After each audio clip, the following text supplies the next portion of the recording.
Hi Mark, I'm Maria, and my Chinese name is Lu Jiayi, and my student number is S02415054. The title of the speech is 10 Ways to Have a Better Conversation, and the speaker is Celeste Headlee. And my level at NCUE is junior. Here is the speech. Alright, I want to see a show of hands. How many of you have unfriended someone on Facebook because they said something offensive about politics or religion, childcare, food, laughter? And how many of you know at least one person that you avoid because you just don't want to talk to them? Laughter. You know, it used to be that in order to have a polite conversation, we just had to follow the advice of Henry Hickson. In my Fair Lady, stick to the weather and your health. But these days, with climate change and anti-vaccine, those subjects, laughter, are not safe either.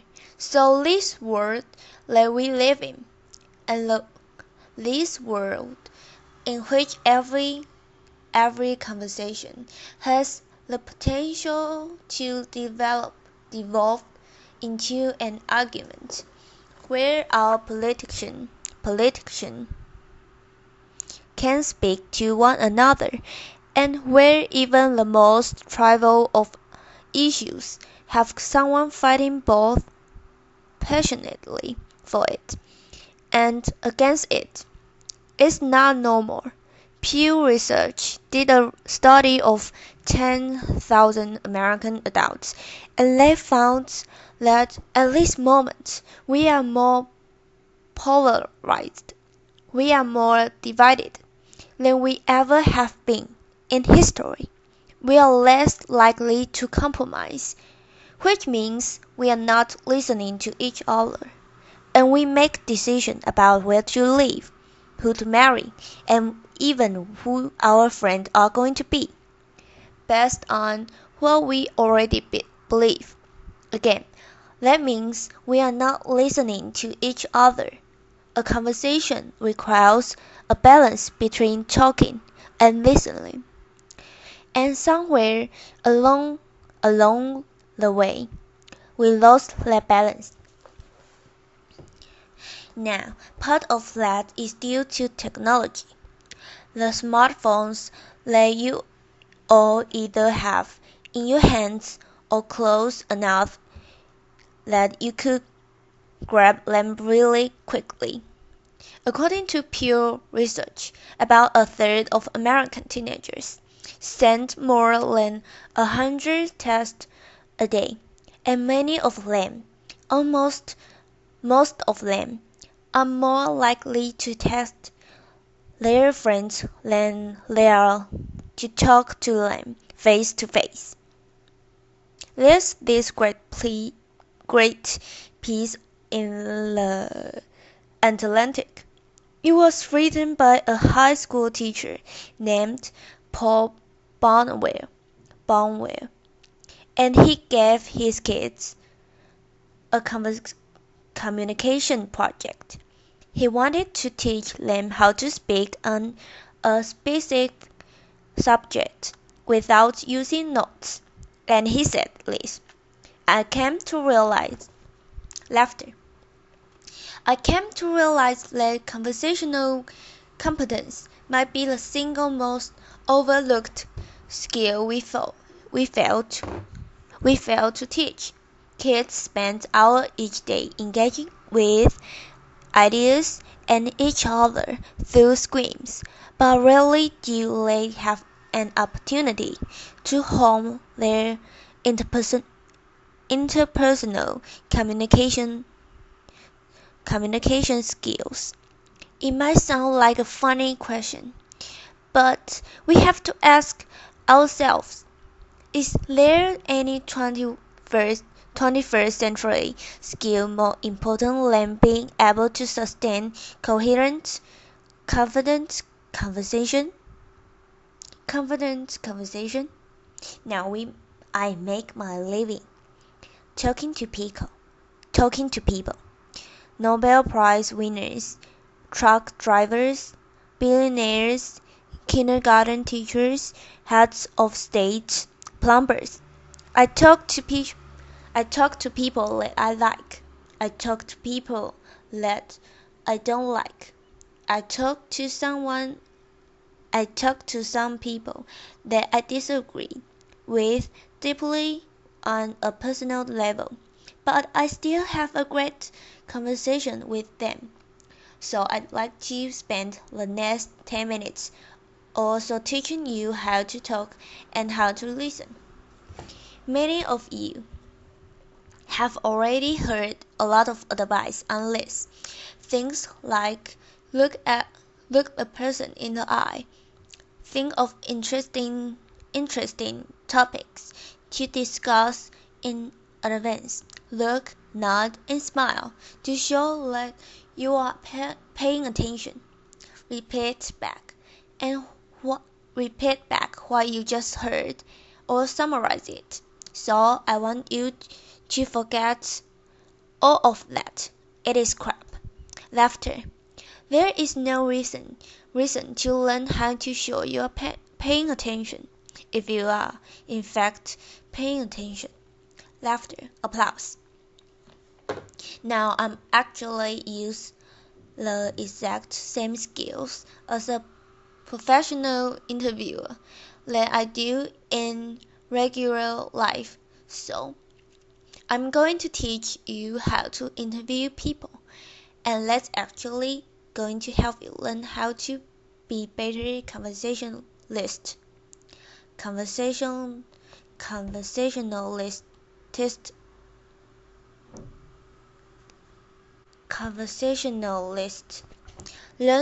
Learn to have a conversation without wasting your time, without getting bored, and please God, without offending anybody.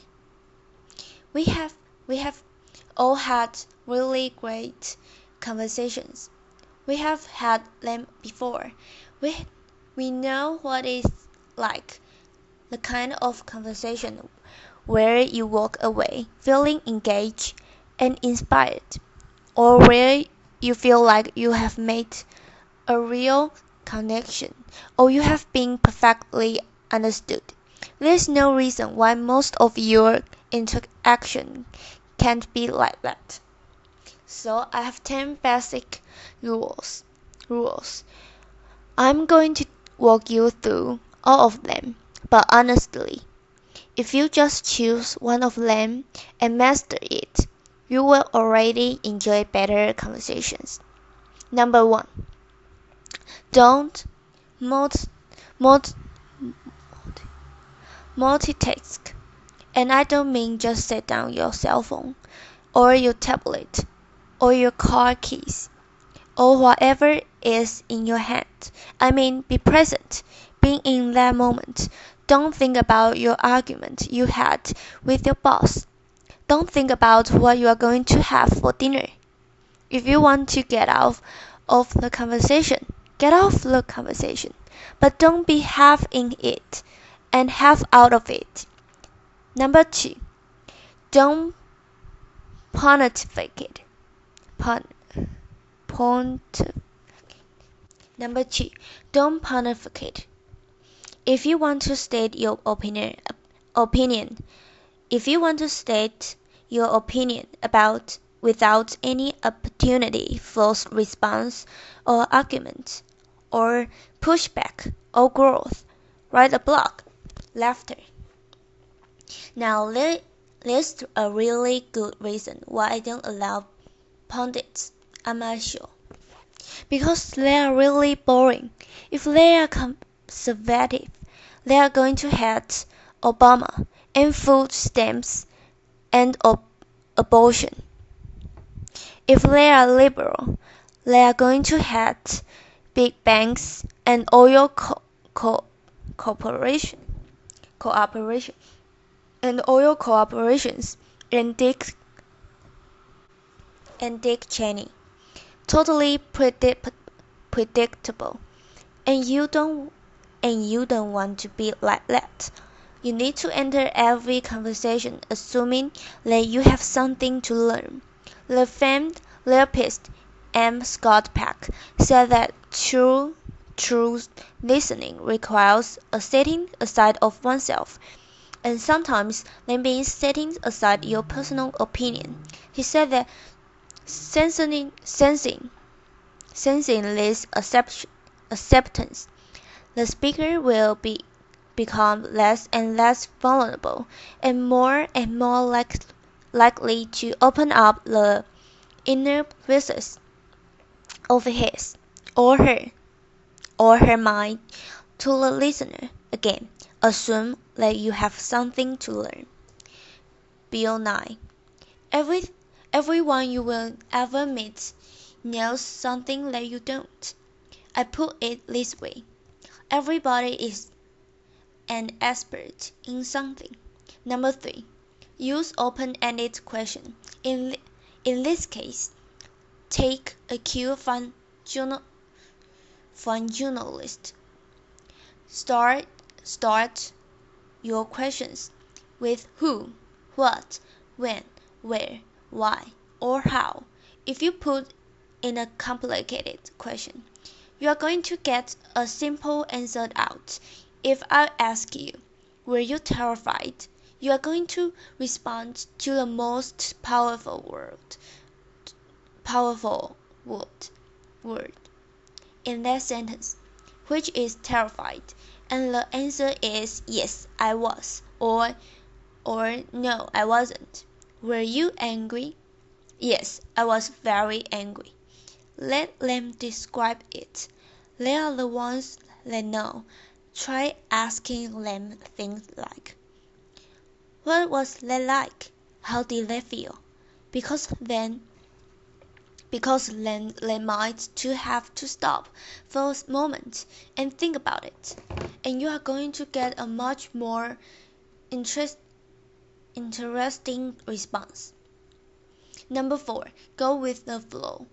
That means thoughts will come into your mind, and you need to let them go out of your mind. We have heard interviews often in which a guest is talking for several minutes, and then the host comes back in and asks a question which seems like it comes out of nowhere or is already being answered.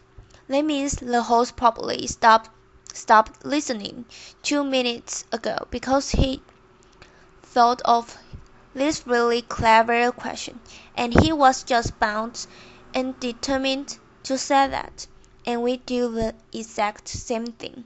We are sitting there having a conversation with someone, and then we remember that time that we met Hugh Jackman in a coffee shop.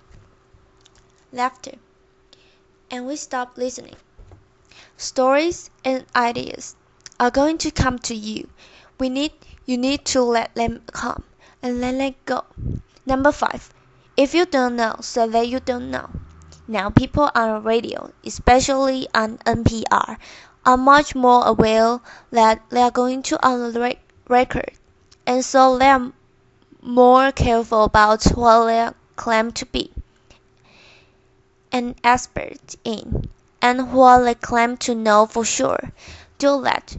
Error on the side of caution. Talk should not be cheap. Number 6. Don't equate your experience with theirs.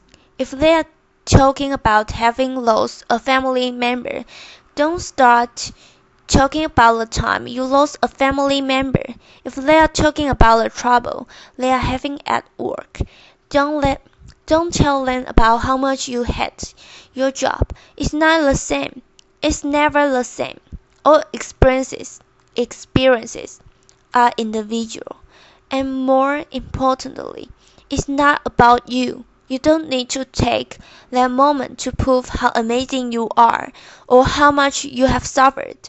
Somebody asked Stephen Hawking once what his IQ was, and he said, I have no idea. People who brag about their IQs are losers. Laughter. Conversations are not a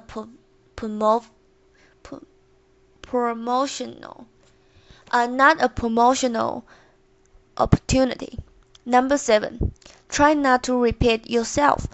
It is condensing and it is really boring, and we tend to do it a lot, especially in work conversations or in conversations with our kids. We have a point to make, so we just keep rephrasing it over and over. Don't do that. Number 8. Stay out of the weeds. Frankly, people don't care about the years, the names, the dates, all those details that you are struggling to come up with in your mind. They don't care. What they care about is you. They care about what you are like, what you have in common. So forget the details. Leave them out. Number 9. This is not the last one, but it is the most important one. Listen, I cannot tell you how many really important people have said that. Listening is perhaps the number one most important skill that you could develop, Buddha said, and I'm paraphrasing. If your mouth is open, you are not listening. And Calvin Coolidge